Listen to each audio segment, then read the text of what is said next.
Hi, and welcome to Game Domain. From Software is famous, or more accurately infamous, for their Soulsborne series. This series includes Demon's Souls, Dark Souls, and Bloodborne.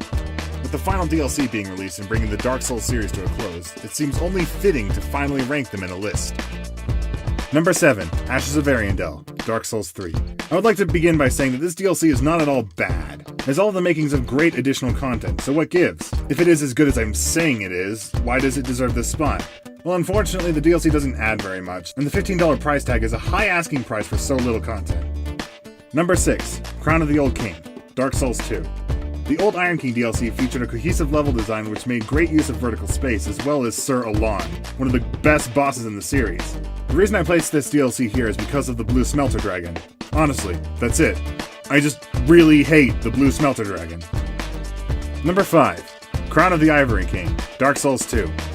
The Ivory King edition had some amazing atmosphere, arguably some of the best in the series.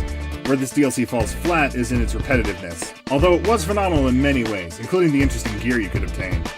Number 4, Crown of the Sunken King, Dark Souls 2. The Sunken King DLC was a step in the right direction for FromSoft. Crown of the Sunken King introduced an almost Legend of Zelda-like puzzle system for traversing the Lost Temple-style terrain, and it was a very fresh take on the traditional level layout of a Soulsborne game. Unfortunately, this was not utilized to its full potential, but the DLC was brought back up by the addition of Sin, which, up until the Dark Souls 3 DLC, was the best dragon enemy, bar none. Number 3, The Ringed City, Dark Souls 3. This DLC was only just released, but I can say for a fact that it is phenomenal and deserves to be this high on the ranking. The DLC is drenched in lore, and a familiar face is brought back. Along with both of these is the addition of two of the best bosses in the series in the form of Slave Knight Gale and Dark Eater Midir.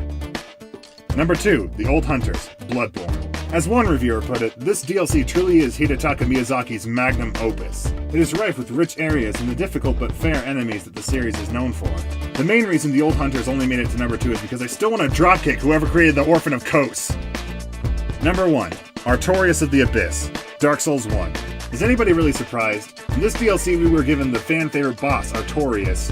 That alone bumped this up about 2 slots. Artorias combined with the addition of Ulasil made for a lore-rich DLC that set the standard for every piece of content we were to receive from here on out.